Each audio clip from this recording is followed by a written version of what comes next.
Uma das doutrinas mais importantes durante toda a história da igreja é a doutrina, o ensino sobre a ressurreição de Jesus.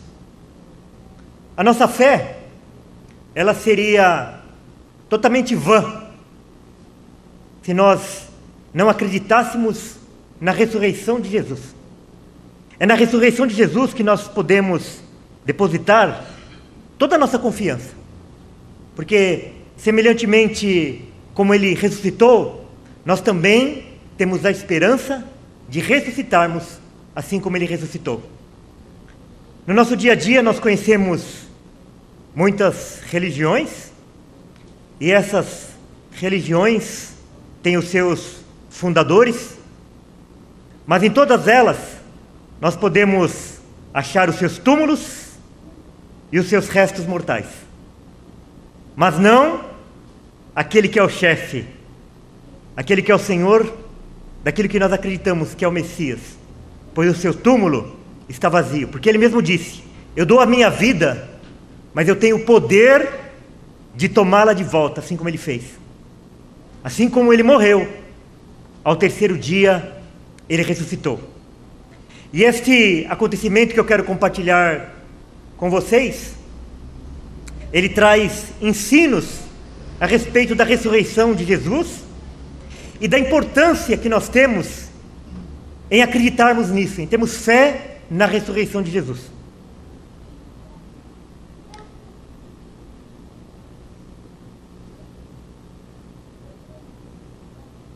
João capítulo 11, eu vou ler alguns versículos do capítulo 11 e vocês podem acompanhar aí na tela mesmo. Estava então enfermo um certo Lázaro de Betânia, aldeia de Maria e de sua irmã Marta. Mandaram-lhe, pois, suas irmãs dizer: Senhor, eis que está enfermo aquele que tu amas. Ouvindo, pois, que estava enfermo, ficou ainda 2 dias no lugar onde estava. É muito interessante isso daqui, essa parte desse texto, porque as irmãs, elas mandam dizer assim: está enfermo aquele a quem tu amas. Não é interessante?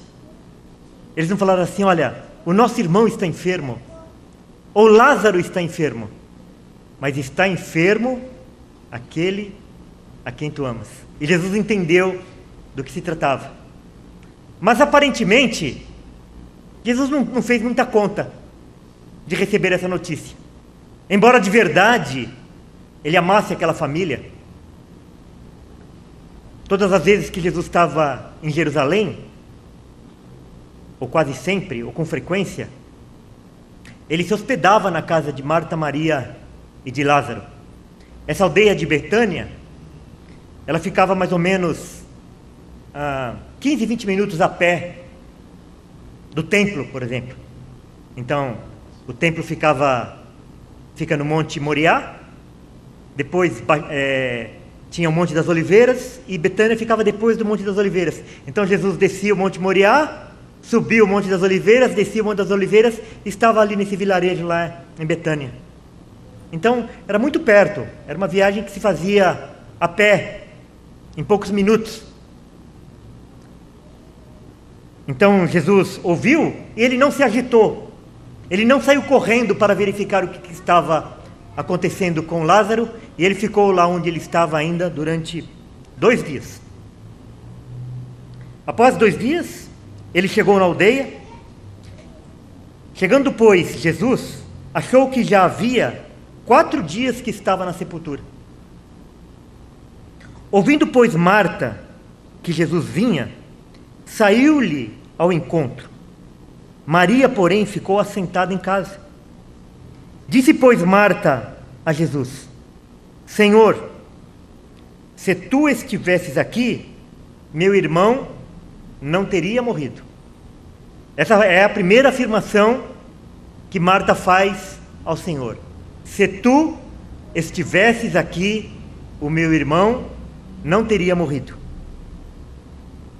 Mas também agora sei que tudo quanto pedires a Deus, Deus te concederá. Disse-lhe Jesus: teu irmão há de ressuscitar. Disse-lhe Marta: eu sei que há de ressuscitar na ressurreição do último dia. Essa é uma segunda afirmação forte que Marta faz. Eu sei que há de ressuscitar na ressurreição do último dia. Disse-lhe Jesus: eu sou a ressurreição e a vida. Quem crê em mim, ainda que esteja morto, viverá. E todo aquele que vive e crê em mim, nunca morrerá. Crês tu isto? Disse-lhe ela: sim, Senhor. Creio que tu és o Cristo, o Filho de Deus, que havia de vir ao mundo. Uma terceira frase, afirmação forte de Marta: sim, Senhor, creio que tu és o Cristo, o Filho de Deus, que havia de vir ao mundo. E disse: onde o pusestes? Disseram-lhe: Senhor, vem e vê. Jesus, pois, movendo-se outra vez muito em si mesmo, foi ao sepulcro. E era uma caverna, e tinha uma pedra posta sobre ela. Disse Jesus: tirai a pedra. Marta, irmã do defunto, disse-lhe: Senhor, já cheira mal, porque é já de 4 dias. Uma quarta afirmação forte de Marta: Senhor, já cheira mal. Disse-lhe Jesus: não te hei dito que, se creres, verás a glória de Deus? Tiraram, pois, a pedra, e Jesus, levantando os olhos para o céu, disse: Pai, graças te dou por me haveres ouvido. Eu bem sei que sempre me ouves, mas eu disse isso por causa da multidão que está ao redor, para que creiam que tu me enviaste. É interessante essa oração de Jesus, que Jesus está falando assim: eu não precisaria orar, porque o Senhor conhece, o Senhor conhece todas as coisas, mas eu falo para que a multidão ouça, para que a multidão aprenda. E vocês sabem que tem muitas coisas que nós devemos fazer a mesma coisa. É por isso que a fé é uma coisa que a gente precisa sempre declarar a nossa fé. Porque a gente declarando a nossa fé com a nossa boca, nós estamos testemunhando para que outras pessoas também possam ouvir. Tudo está no controle de Deus.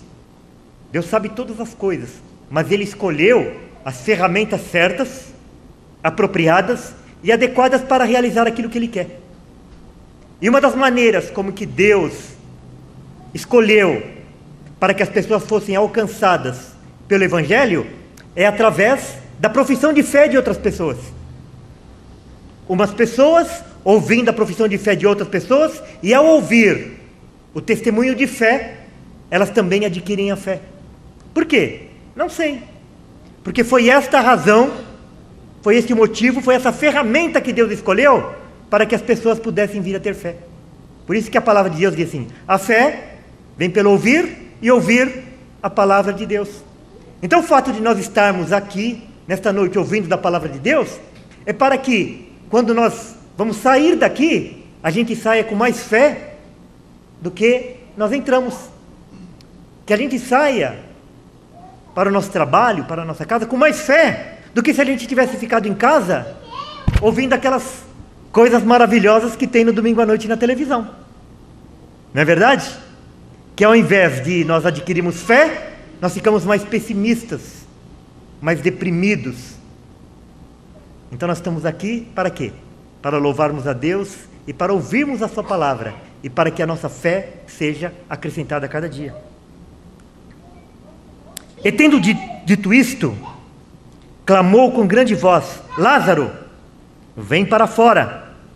E o defunto saiu, tendo as mãos e os pés ligados com faixas, e seu rosto envolto no lenço. Disse-lhes Jesus: desligai-o e deixai-o ir. Muitos, pois, dentre os judeus que tinham vindo a Maria e que tinham visto o que Jesus fizeram, creram nele. Mas alguns deles foram ter com os fariseus e disseram-lhes o que Jesus tinha feito. Olha que interessante. Muitas vezes nós temos a impressão de que diante de um grande milagre, todos vão crer. Jesus acabara de ressuscitar um homem que já cheirava mal. Não era alguém que havia acabado de morrer e poderia ficar em dúvida se ele tinha morrido mesmo ou não. Já cheirava mal. 4 dias atado dentro de uma sepultura. Jesus ressuscita e mesmo assim o coração de muitos permaneceu incrédulo. Sabe por quê? Porque milagre não foi a maneira que Deus escolheu para que as pessoas crescem. Vocês se lembram dos 10 leprosos que Jesus curou? Quantos que voltaram? Um. Deus escolheu a pregação do Evangelho para que as pessoas viessem a ter fé. E muitas vezes nós oramos tanto para que Deus realize milagre numa vida de uma pessoa, para que ela venha a ter fé. Mas não é através dos milagres, das maravilhas, das profecias que essas pessoas irão crer. Mas elas crerão através da pregação do Evangelho, da palavra de Deus. A palavra de Deus transformando o coração das pessoas. E essa daqui é a grande prova. Um dos maiores milagres de Jesus. E muitos viraram as costas e foram embora para falar mal de Jesus. Mesmo diante daquela maravilha que ele acabara de fazer. Então eu quero falar um pouco para vocês dessas 4 afirmações que eu citei, que Marta disse nesse diálogo que ela teve com Jesus. A primeira: Senhor, se tu estivesses aqui, meu irmão não teria morrido.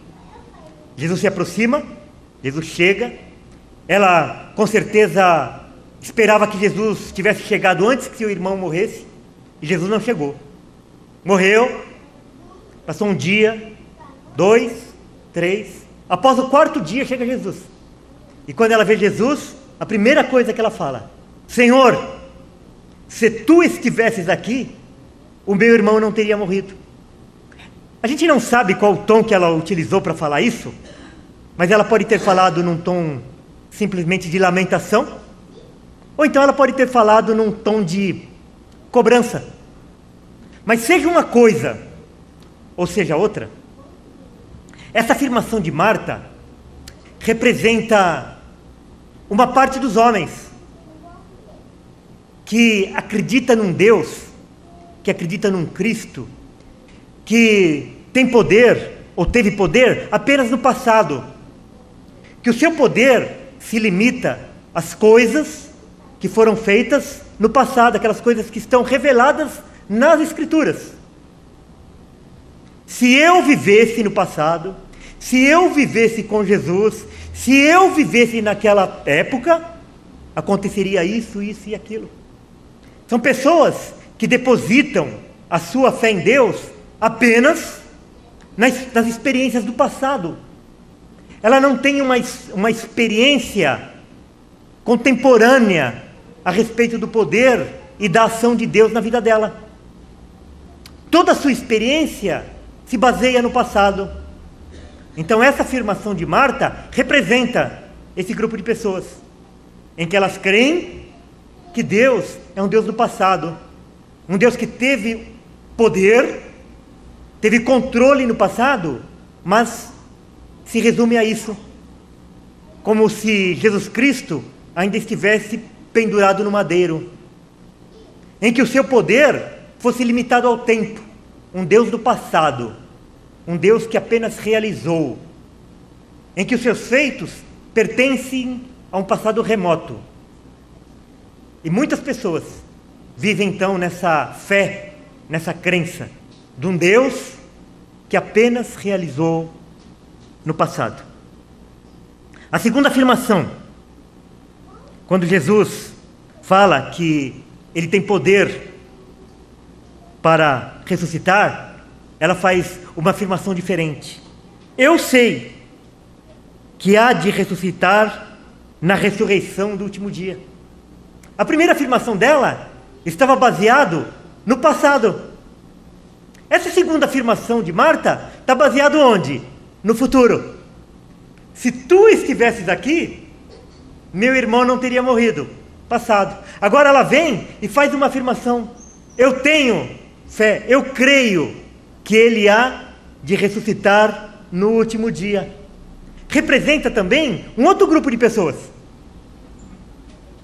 que, de igual modo, elas não acreditam que Deus é um Deus presente, um Deus que exerce controle, um Deus que exerce domínio hoje e agora, em que o seu poder é o mesmo ontem, hoje, amanhã e será eternamente. As pessoas depositam a sua confiança apenas no futuro, naquilo que Deus vai realizar nos últimos dias, na sua segunda vinda, no seu milênio,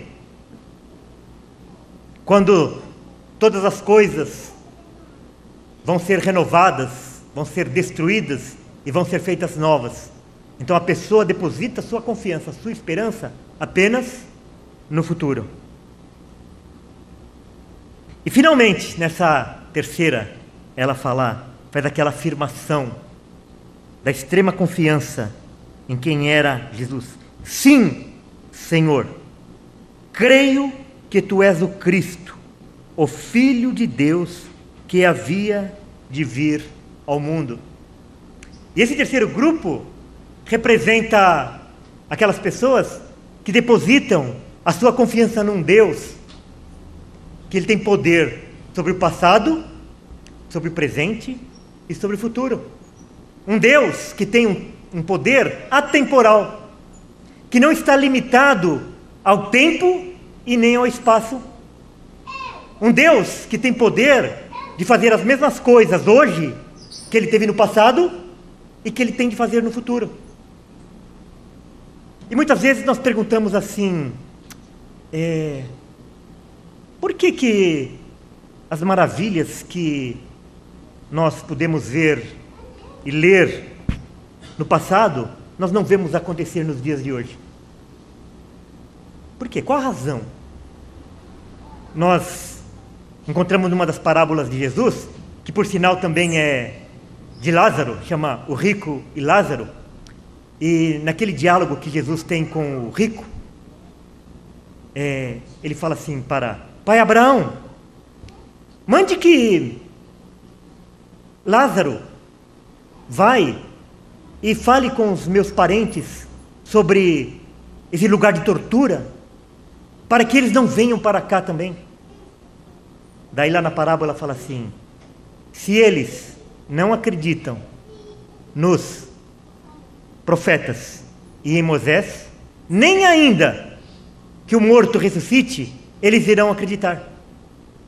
Então a razão é que os milagres de Jesus, os milagres operados por Jesus e também pelos seus profetas, pelos seus discípulos, eles têm um lugar na história, eles têm uma razão na história. Naquele tempo, eles ainda não tinham o testemunho da palavra como nós temos hoje. Hoje nós temos acesso a todos os acontecimentos que Deus quis revelar ao homem. Naquela época ainda, a revelação de Deus ainda estava num processo de ser revelado. E todos os milagres, todas aquelas operações extraordinárias, elas têm o seu lugar na história. Não que essas coisas não podem acontecer no dia de hoje. Pode. Elas podem acontecer. Os cegos podem vir a enxergar, os surdos a ouvirem, os mudos a falarem, os aleijados a andarem, os enfermos serem curados. Todas essas coisas podem ser realizadas, e eu creio que elas se realizam hoje. mas com propósito diferente do que foi no passado. Porque, de novo, a palavra de Deus, a fé, ela vem através da pregação do Evangelho. Através da palavra de Deus é que nós adquirimos fé, e não através dos milagres, das manifestações de maravilhas ou de profecias. Sim, Senhor, creio que Tu és o Cristo. E quando eles afirmavam que Tu és o Cristo, tinha um significado muito especial, porque eles estavam à espera do Messias, do Filho de Deus, que havia de vir ao mundo para ser aquele que haveria de morrer pelos pecados. Então essa afirmação de Marta, ela é aquela confissão que todos nós deveríamos ter. Senhor, eu creio que o Senhor é o Messias, o Filho de Deus, que veio ao mundo para morrer em meu lugar, para pagar os meus pecados. E esta foi a afirmação de Marta. Se creres, verás a glória de Deus. É o resumo daquilo que Jesus tinha para falar para ela. A fé, a crença, ela é baseada no quê? Ela é baseada em alguma coisa que a gente não pode provar, que nós não podemos ver, que nós não podemos tocar. A fé, baseado naquilo que nós estamos enxergando, não é fé. Constatação não é fé. Qual foi o diálogo de Jesus com Tomé? Ah, se eu não tocar as suas feridas, se eu não tocar a sua mão, se eu não tocar o seu lado, aí eu vou acreditar.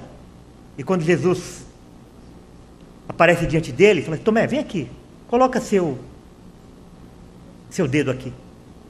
Ah, agora porque você viu, você acreditou? Bem-aventurados são aqueles que não viram, mas creram. O valor da fé está em nós acreditarmos, mesmo sem termos visto.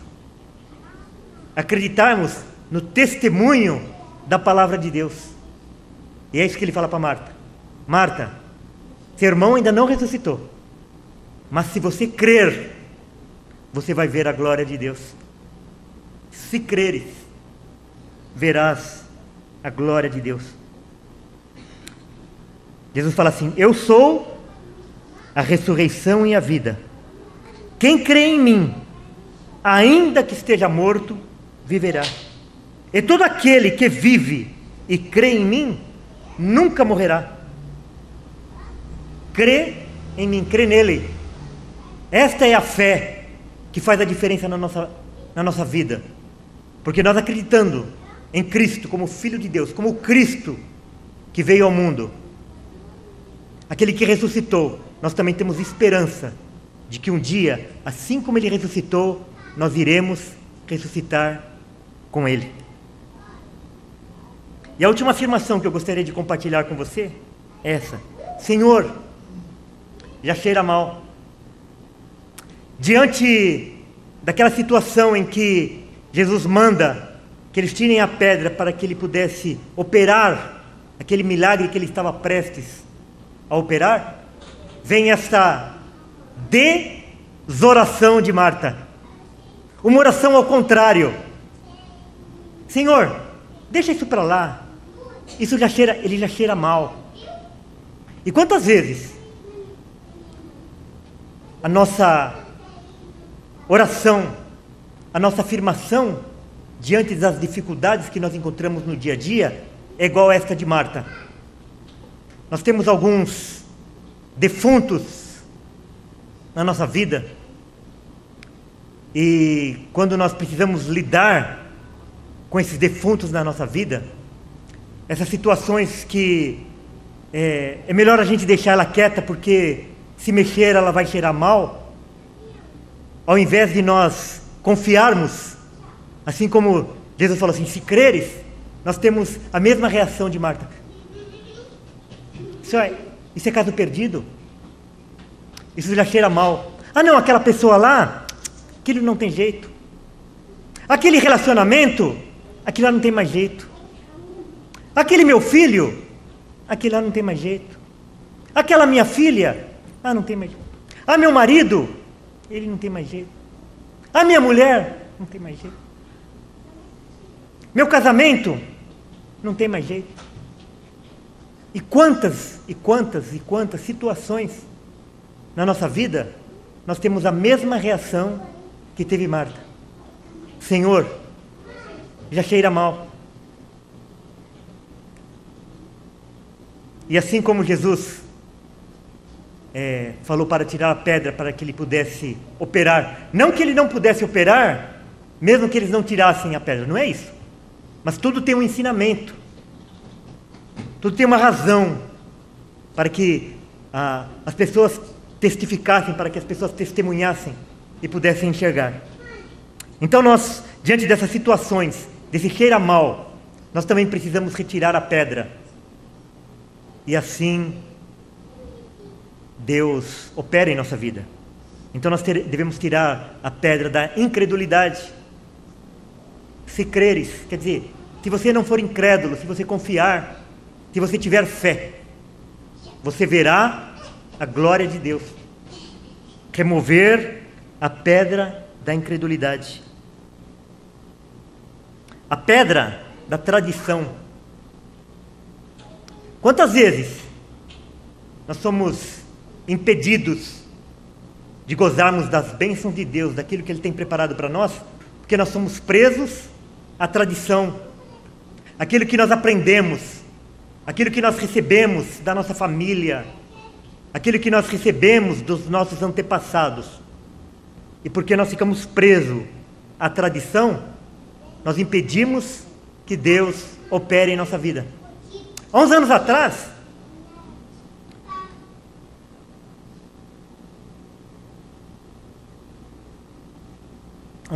não, eu vou falar algumas décadas atrás, quando nós falávamos de tradição, nós estávamos falando da Igreja Católica. Mas passados algumas décadas de que o movimento evangélico cresceu muito no Brasil, hoje nós podemos também falar de uma tradição evangélica, em que as pessoas, elas ficam presas a uma tradição evangélica, daquilo que ela aprendeu, da sua família, dos seus antepassados, e também impedem que elas aprendam aquilo que Deus tem para revelar a elas. Elas ficam presas a doutrinas, a dogmas, e que muitas vezes essas doutrinas, esses dogmas, eles não são confrontados com a palavra de Deus. Ao ponto que hoje, a pessoa ele liga a televisão e muda de um canal para outro e vê lá N programas evangélicos, e muitas vezes ela acha alguma coisa estranha, mas ela não consegue discernir o que está de errado naquilo. Qual é o ponto principal que está faltando naquilo, para aquilo realmente ser uma mensagem do Evangelho? Porque muitas vezes, por causa da tradição evangélica, falou de Deus e falou de Jesus, significa que é de Deus e é de Jesus, e não é assim. Nem todo mundo que diz Senhor, Senhor, entrará no reino dos céus. Numa das sermões de Jesus, quando ele está falando sobre aqueles que fazem a sua casa sobre a areia e sobre a rocha, no final ele fala assim: muitos me dirão naquele dia, Senhor, em teu nome nós não profetizamos? Em teu nome nós não fizemos milagres?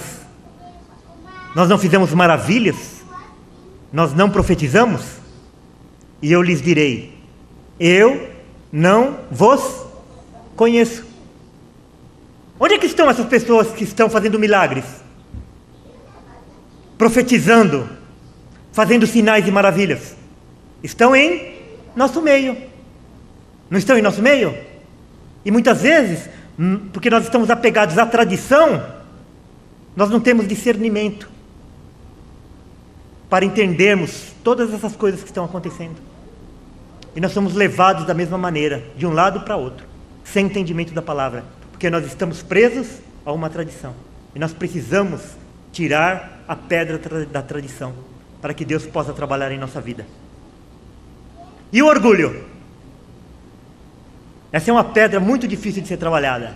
Uma das coisas mais difíceis que tem é eu trabalhar o meu orgulho. Eu pensava dessa forma e agora não penso mais dessa forma. Abrir mão daquilo que eu pensava e eu pensar algo novo. Antigamente eu acreditava desse jeito. Hoje eu admito que eu estava errado, porque eu não acredito mais desse jeito. Deus me revelou coisa nova e eu abandonei aquilo que eu acreditava antes. Isso não é fácil. É por isso que todas as pesquisas dizem que quanto mais jovem é a pessoa, mais facilidade ele tem em receber o Evangelho. E quanto mais de idade for ficando a pessoa, mais difícil ela receber o Evangelho. Por quê? Porque nós vamos ficando mais enraizados nas nossas tradições e no nosso orgulho. Ou então aquele orgulho assim, olha, eu estava errado, me perdoa, eu errei. E Deus precisa remover a pedra do orgulho da nossa vida. E da timidez também. É outra pedra que impede muitas vezes de nós nos achegarmos a Deus. A pedra da timidez aqui não é no sentido de eu ficar com vergonha de falar em público, não é nada disso, ou de me comunicar com outras pessoas, mas é a timidez diante de Deus, a coragem de mudar, a coragem de revolucionar a vida, a coragem de mudar de caminho, mudar de pensamento, ter ousadia, assim como eram ousados os profetas, como eram ousados os discípulos de Jesus, que embora eles fossem contra tudo e contra todos, eles tinham ousadia para falar a respeito daqueles em quem eles confiavam, em quem eles eram portadores da mensagem. Tirai a pedra da incredulidade, da tradição, do orgulho e da timidez. 1 Tessalonicenses 4, versículo 14, 16 e 17. Porque se cremos que Jesus morreu e ressuscitou,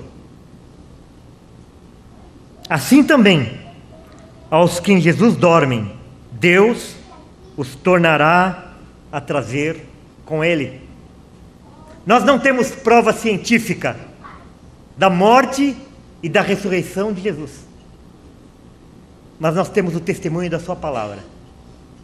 E a palavra diz assim: se cremos que Jesus morreu e ressuscitou, assim também aos que em Jesus dormem, Deus os tornará a trazer com eles. Porque o mesmo Senhor descerá do céu com alarido, com muito barulho, e com voz de arcanjo, e com a trombeta de Deus. E os que morreram em Cristo ressuscitarão primeiro. Depois nós, os que ficarmos vivos, seremos arrebatados juntamente com eles nas nuvens, a encontrar o Senhor nos ares, e assim estaremos sempre com o Senhor. Amém? Queridos, a salvação não é para a gente ir para o céu. Sabe para que é a salvação? A salvação é para nós estarmos sempre com o Senhor. E estar sempre com o Senhor é estar no céu. O desejo do nosso coração é estarmos sempre com o Senhor. E esse estarmos sempre com o Senhor passa por nós crermos que Jesus morreu e ressuscitou. Se creres, verás a glória de Deus. Amém?